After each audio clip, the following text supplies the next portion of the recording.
Okay. All right, so here's another type example that, these are my favorite. I don't know why, I just enjoy them. But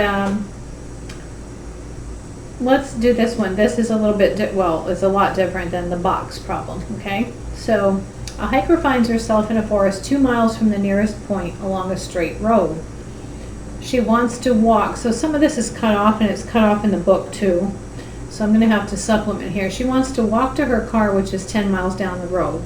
So I'm going to stop here, and I'm going to call, here's my hiker in the forest. Here's a road, okay? And she's 2 miles from the nearest point on a straight road. So she's 2 miles from, say, this point here on a straight road. She wants to walk to her car. I'll call this point here the car, which is 10 miles down the road.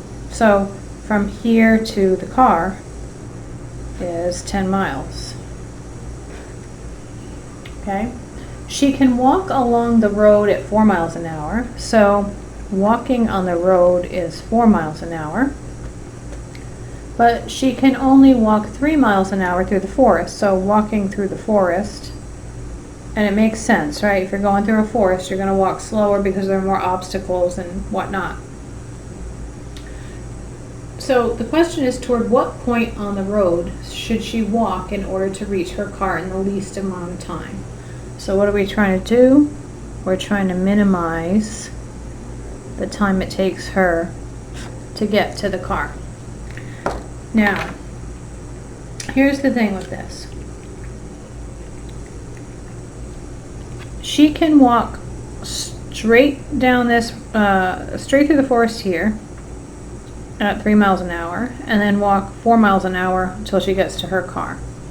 Chances are that's not going to be the way that's going to give her the least amount of time. Okay? But anyway, she could do that. Right? She could walk straight through the forest directly to the car, which wouldn't make sense because she walks slower through the forest than she would on the road. So ideally what has to happen is she has to come out to some point in between. She has to do a little walking through the forest and a little walking on the road in order to minimize the time it's going to take her to get to the car. So this is what we do. We set up our picture, okay? And again, we know what we're trying to optimize. We're trying to minimize the time. And what I don't know is what the distance between this point and this point is, so just call it x, all right? And if this is x, then this bit here is 10 minus x, right? Because this whole thing is 10 miles. Also, since this is 2 and this is x, I can use the Pythagorean theorem to find this distance here. Right? So, you know, x squared plus 2 squared is equal to, we'll call it c squared for the hypotenuse.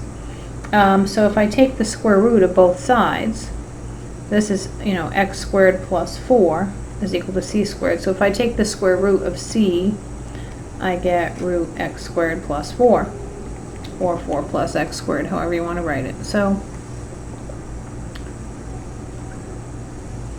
that's the distance from where she is in the forest to this point here on the road. So distance equals rate times time. So if I solve this for t, we know our time is distance over the rate, right? So what I want to do is I want to say that time is equal to the distance for which she walks through the forest, okay, divided by the rate at which she walks at the forest. So she's walking through the forest at 4 plus x squared distance at a rate of 3 miles an hour. Plus, once she hits this point, now she's got to walk along the road, right? So the distance along the road divided by the rate at which she walks along the road, which is 4 miles an hour. I have a function. Yay! I have a function, okay?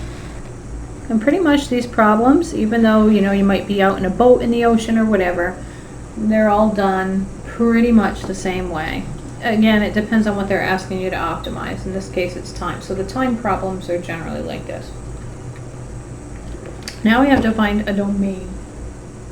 Well, the domain is not that bad, actually. She can walk straight through the forest, meaning she's not walking on the road at all, right? Or she can walk 2 miles through the forest and then 10 miles down. So she can walk this full 10 miles, or she can walk none of this 10 miles. She could walk just straight through the forest. So we can go, she can walk not on the road, right? If she's walking completely through the forest till she gets to her car, she's not walking on the road at all. Or she can walk straight down the road. So our domain goes from 0 to 10.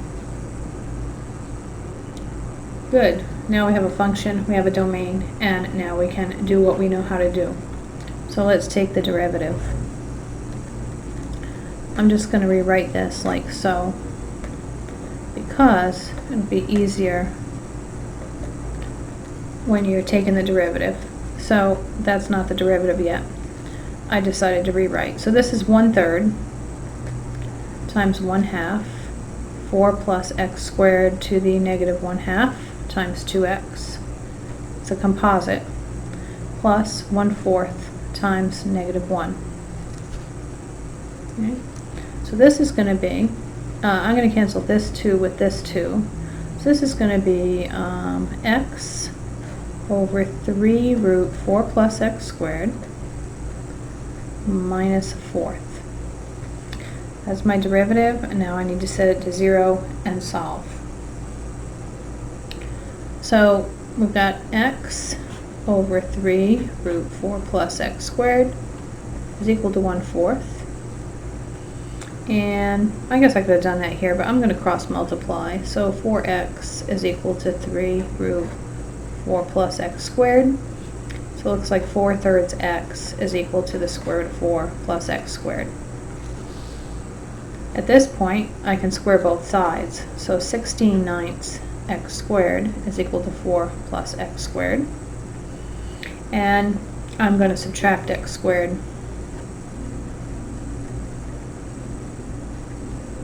And I'm going to factor out x squared. Well, yeah. So this is, if I factor out an x squared, I have 16/9 minus 1. And that's going to be 16 minus 9, which is 7/9.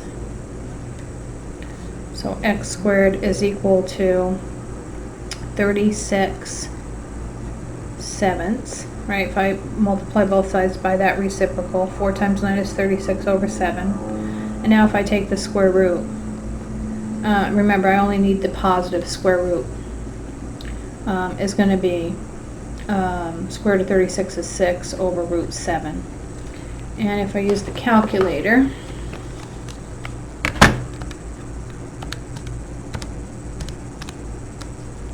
it's about 2.268.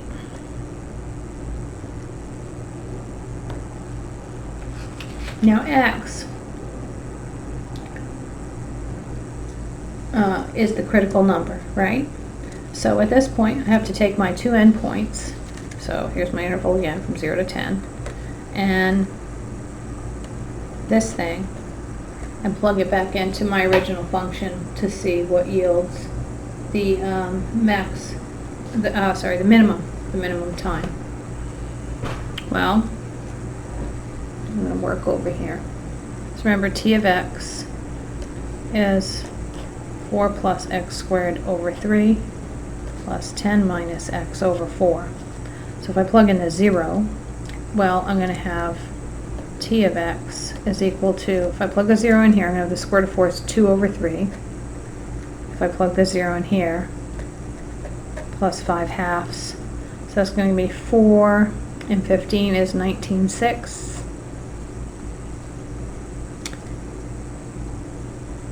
If I plug in 6 over root 7, that's going to give me a little nightmare. So 4 plus 36 over 7 all over 3 plus 10 minus 6 root 7 over 4.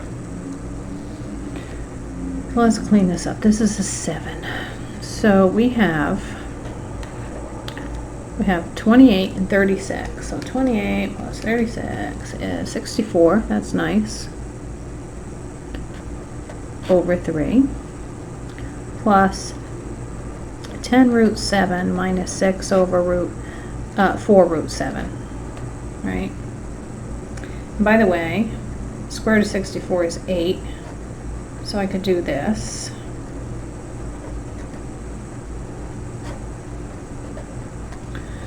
And I don't have a common denominator, unfortunately, so probably at this point I would use my calculator.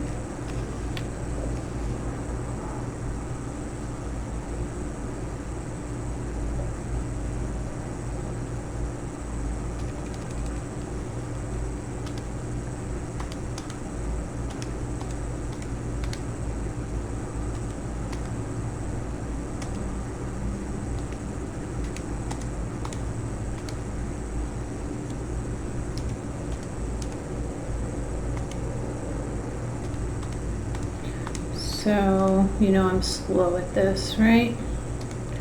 Just bear with me one more second. I have to add another parenthesis. So let's make sure I've got it right.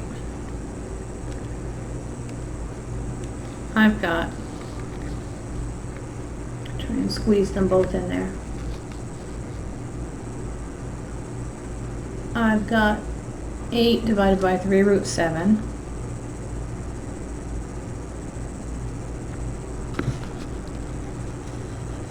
Terrible how grainy the calculator is, plus 10 root 7 minus 6 all over 4 root 7, and I get 2.941.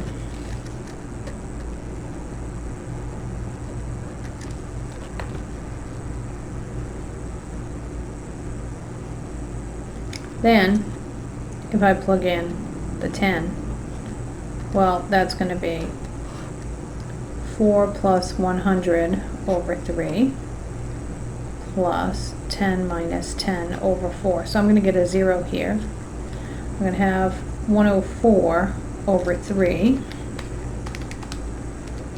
And that's 26 times 4. So that's 2 root 26 over 3.